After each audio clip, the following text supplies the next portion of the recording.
విచ్చలవిడిగా ఇసుక రవాణా అడ్డుకున్న గ్రామస్తులు రోజు రోజుకు రెచ్చిపోతున్న అక్రమ ఇసుక రవాణా దందా ఇటు విషయంపై అధికారులు ఎందుకు చర్యలు తీసుకోవడంలో విఫలమవుతున్నారు? దీనికి వెనుక ఉన్నది ఎవరు? అసలు సంగతి ఏంటి అని సామాన్య ప్రజలు ఆశ్చర్యపోతున్నారు. ఇష్టానుసారంగా ఇసుకను తరలిస్తున్న అధికారులు చూసి చూడకుండా ఎందుకు వ్యవహరిస్తున్నారు? దినదినం ఇసుక రవాణా ఆగడాలకు అడ్డే లేకుండా పోయింది.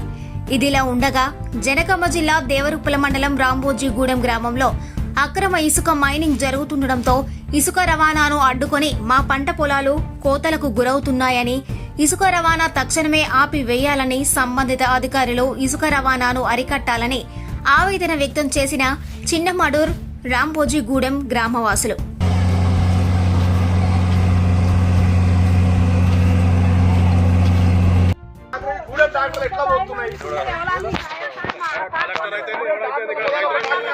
రైతులను